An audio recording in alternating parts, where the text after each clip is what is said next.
Assalamualaikum warahmatullahi wabarakatuh. Halo teman-teman, kembali lagi di channel YouTube saya dan ketemu lagi dengan saya pribadi, Faras Visio. Nah teman-teman, di video kali ini saya akan memberikan latihan lagi kepada kalian, di mana latihan ini bertujuan untuk mengatasi suatu kelemahan kaki akibat penyakit saraf tersebut, teman-teman. Biasanya nih, penderita penyakit saraf tersebut itu ketika sudah menderita suatu penyakit saraf tersebut, dia sudah berbulan-bulan, kemudian bertahun-tahun tidak sembuh, pasti akan mengalami suatu kelemahan otot-otot di area kaki, teman-teman. Bisa kelemahannya itu ada di area paha, bisa di area betis, hingga bahkan bisa di area ujung kaki, teman-teman. Tapi yang sering saya jumpai di lapangan, bahwasannya penderita penyakit saraf tersebut yang sudah berbulan-bulan atau bertahun-tahun itu sering mengalami kelemahan otot-otot di area betis, teman-teman. Nah, di area betis ini mengalami suatu kelemahan ataupun mengalami suatu kebas, atau bahkan ketika berdiri itu pun tidak bisa, teman-teman. Nah, sebelum saya memberikan latihannya, saya di sini akan sedikit menjelaskan mengapa penderita penyakit saraf tersebut itu bisa mengalami suatu kelemahan otot-otot, teman-teman. Nah, oke. Jadi teman-teman, yang perlu kalian ketahui untuk menyembuhkan suatu penyakit ini, yang pertama adalah ketika kita menderita penyakit saraf tersebut itu kan masalah utamanya ada di bagian pinggang sini, teman-teman. Di bagian pinggang. Kemudian masalahnya ada di sini, tetapi kita akan merasakan suatu rasa nyeri yang menjalar di area pantat, kemudian paha, kemudian betis, bahkan sampai ke ujung kaki. Kalau saya dahulu, biasanya itu menjalarnya sampai ke ujung kaki ini dengan disertai suatu sensasi tusuk menusuk, teman-teman. Nah, ketika kita mengalami suatu nyeri yang menjalar, otomatis ketika berbulan-bulan, berminggu-minggu itu tidak segera pulih atau tidak sembuh-sembuh, maka yang terserang tadi mulai dari pantat, paha, betis hingga ujung kaki itu mengalami kekakuan, teman-teman. Jadi mengalami kekakuan. Kemudian kalau kekakuan itu tidak segera kita tangani, maka perlahan-lahan mulai dari sini, pantat, paha, betis hingga ke ujung kaki itu akan mengalami suatu kelemahan otot-otot. Nah, kalau sudah sampai kelemahan otot-otot ini juga kita tidak mencoba untuk latihan, mencoba untuk bergerak, maka akan menyebabkan apa? Menyebabkan pengecilan otot, teman-teman. Jadi ototnya yang besar segini nanti kakinya bisa mengecil, teman-teman. Paha ini juga walaupun besar segini, kalau kita sudah mencapai kelemahan otot, kemudian kita tidak melakukan latihan-latihan, maka akan mengakibatkan pahanya kita ini mengecil, teman-teman. Nah, itu sedikit penjelasan singkat bahwasannya supaya kalian tidak mengalami kelemahan hingga sampai ke pengecilan, maka di video kali ini saya akan memberikan suatu latihan yang dapat kalian lakukan di rumah secara sederhana. Nah, bisa dilakukan pagi, siang, sore, malam, yang penting kalian rutin melakukan, teman-teman. Bagaimana gerakannya? Langsung saja simak videonya sampai akhir. Oke teman-teman, langsung saja kita masuk ke latihannya. Latihan yang digunakan untuk mengatasi kelemahan otot-otot kaki, teman-teman. Nah, latihan yang pertama, teman-teman itu bisa berbaring terlebih dahulu. Silahkan teman-teman berbaring. Kemudian luruskan, posisikan kita lurus, berbaring lurus.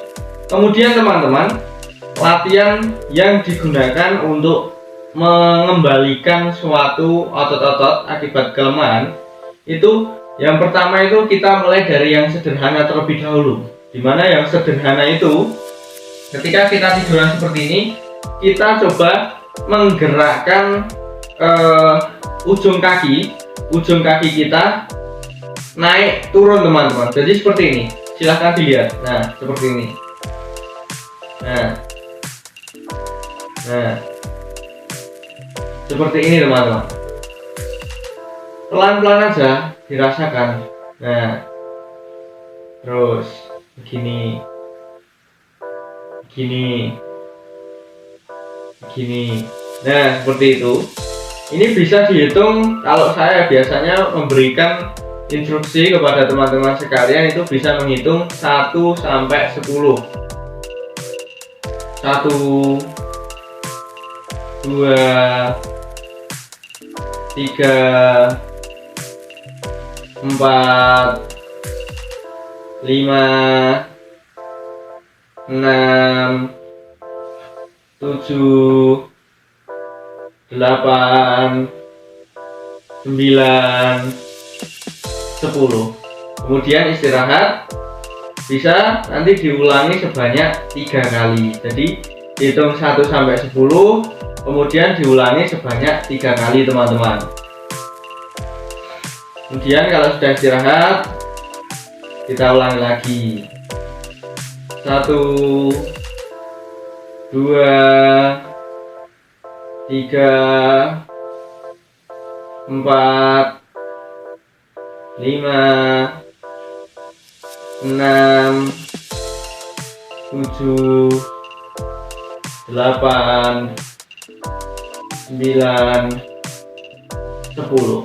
Nah teman-teman, jangan menyepelekan gerakan seperti ini, karena gerakan ini kan bisa dilakukan ketika kita tiduran pun kita bisa melakukan gerakan ini.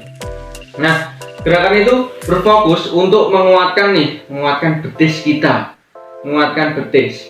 Ketika melakukan gerakan seperti ini, yang gerak tidak hanya di betis, tetapi di area pangkal paha sini ini juga bergerak teman-teman.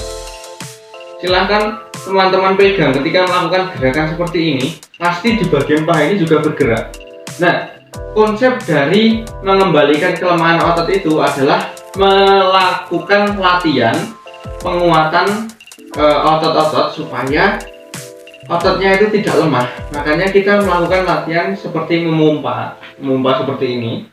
Nih, memompa seperti ini. Ini bertujuan untuk apa? Untuk mengembalikan fungsi dari otot itu sendiri. Karena ketika kita menderita penyakit saraf tersebut, itu kan otot kita sering intinya sering istirahat, tidak digunakan. Nah, dengan melakukan latihan seperti ini, dengan harapan kita mengembalikan fungsi ototnya supaya ototnya itu tidak melemah teman-teman dan menjadi kuat. Nah, silahkan lakukan gerakan yang pertama ini.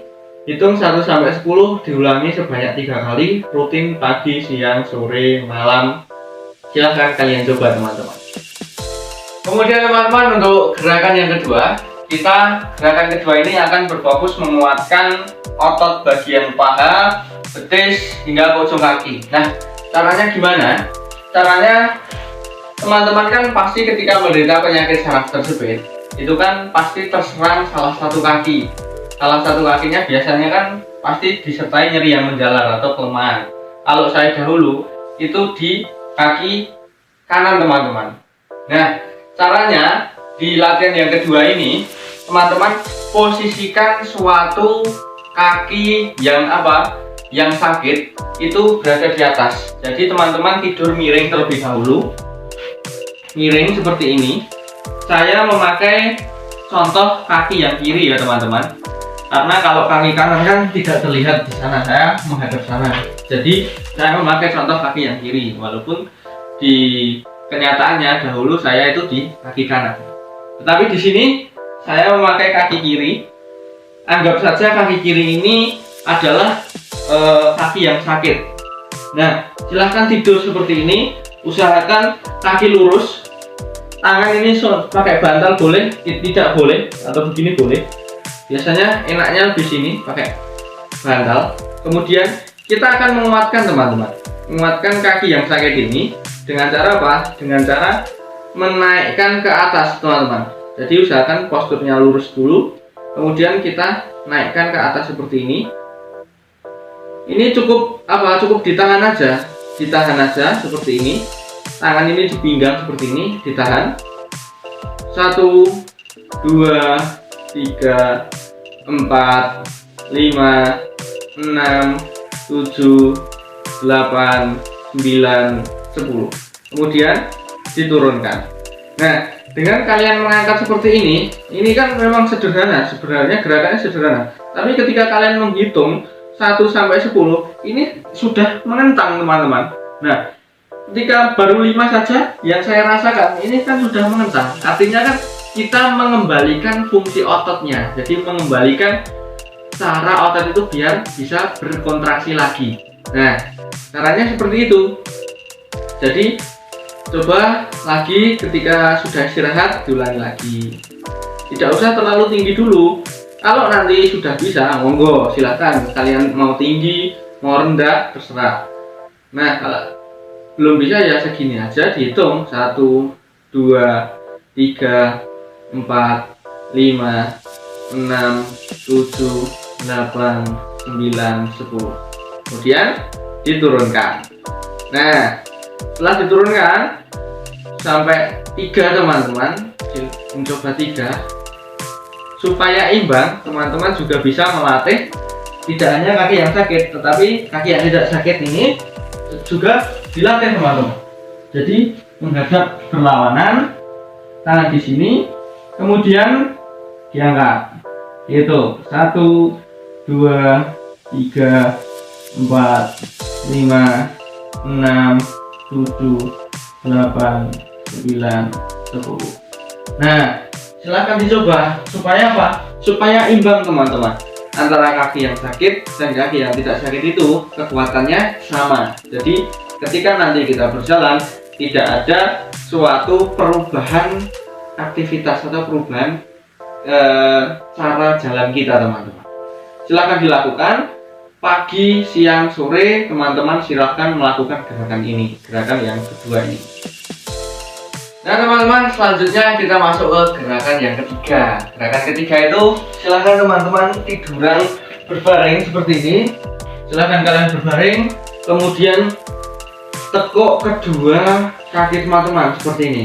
Silahkan ditekuk. Kemudian setelah ditekuk, kita akan mencoba menguatkan otot-otot di area selangkangan kita dan di area paha bagian dalam teman-teman. Dengan cara apa? Gerakan seperti apa? Gerakannya cukup sederhana, yaitu dengan membuka seperti ini teman-teman. Membuka seperti ini, kemudian ditahan ya teman-teman. Dibuka seperti ini, kemudian dinaikkan secara pelan-pelan. Gak usah dibuka terus ditutup terlalu cepat, tetapi perlahan-lahan aja. Seperti ini. Kemudian dihitung 1 sampai 10. 1, 2, 3, 4, 5, 6, 7, 8, 9, 10. Kemudian dinaikkannya juga pelan-pelan. Nah, kita mencoba untuk membuat otot kita kontraksi. Nah, pelan-pelan aja. Kemudian ditutup, istirahatkan. Kemudian dicoba untuk setelah istirahat dicoba lagi. Dibuka lagi, pelan-pelan aja. Bukanya pelan-pelan teman-teman. Nah, jika pelan-pelan sudah sampai maksimal yang kalian bisa, hitung 1, 2, 3, 4, 5, 6, 7, 8, 9, 10. Kemudian dinaikkan secara perlahan. Perlahan-lahan aja. Setelah perlahan-lahan teman-teman istirahat, kemudian diulangi lagi, turunkan. Nah, dihitung 1 sampai 10, diulangi sebanyak 3 kali. 1, 2, 3, 4, 5 sampai dengan 10. Kemudian dinaikkan. Nah, gerakan ketiga ini untuk menguatkan otot-otot bagian selangkangan dan paha bagian dalam ini teman-teman, supaya kita bisa mengembalikan fungsi otot tersebut. Selanjutnya teman-teman, gerakan yang terakhir atau gerakan yang keempat itu kita melakukan dengan cara berdiri. Nah, berdiri, usahakan teman-teman cari tembok untuk pegangan. Kita akan melakukan apa? Gerakan yang terakhir adalah gerakan jinjit-jinjit seperti ini. Kita cari tembok supaya teman-teman bisa pegangan ya, tembok atau dinding supaya pegangan. Nah, dilakukan seperti ini. Kalau tadi kan ketika tidur itu kan yang gerakan yang pertama itu kan kita belum menahan beban tubuh kita. Jadi masih dengan tidur itu kan tidak menahan beban. Tapi kita coba ketika sudah bisa di latihan pertama, latihan kedua, latihan ketiga sudah mulai kuat, maka dilanjut dengan latihan yang terakhir ini, latihan yang keempat, yaitu dengan jinjit-jinjit itu kan otomatis kaki akan menerima beban dari tubuh kita, teman-teman. Jadi menerima beban dengan tubuh kita, kemudian kita coba lakukan gerakan seperti ini, jinjit-jinjit seperti ini. Nah, gerakan jinjit-jinjit seperti ini hitungannya masih sama seperti tadi, dihitung 1 sampai 10, kemudian diulangi sebanyak 3 kali. Di sela-selanya kalian bisa istirahat terlebih dahulu 1 sampai 2 detik, kemudian diulangi lagi. Nah, seperti ini. 3, 4, 5, 6, 7, 8, 9, 10. Nah, kemudian kalian bisa istirahat, kemudian kalian bisa mengulangi lagi. Gerakan seperti ini memang jangan diremehkan karena di betis juga bergerak, di area paha juga bergerak. Jadi teman-teman ketika melakukan gerakan seperti ini, maka semuanya dari otot, dari paha hingga ke betis ini bisa bergerak dan berfungsi kembali, teman-teman. Silahkan kalian coba seperti ini gerakannya, gerakan sederhana yang bisa kalian lakukan di rumah, teman-teman. Nah, teman-teman, itu tadi adalah 4 gerakan atau 4 rangkaian gerakan yang bisa kalian lakukan rutin di rumah. Jadi ketika kalian menguatkan otot-ototnya, otot-otot khususnya regio gerak kita, mulai dari pantat, paha, betis hingga pojok kaki, maka kita secara tidak langsung akan mempercepat penyembuhan penyakit saraf tersebut. Saya yakin ketika kalian mencoba 4 gerakan ini secara rutin saja dan otot-otot kalian sudah mulai kembali normal atau mulai intinya tidak melemah lagi, saya yakin kondisi kalian pasti jauh lebih baik dari semula. Nah, mudah-mudahan video ini dapat membantu kalian menyembuhkan suatu penyakit saraf tersebut. Dan mungkin saya cukupkan sekian, sampai jumpa di video selanjutnya terkait dengan tips dan trik untuk menyembuhkan saraf tersebut. Kurang lebihnya saya mohon maaf. Wassalamualaikum warahmatullahi wabarakatuh.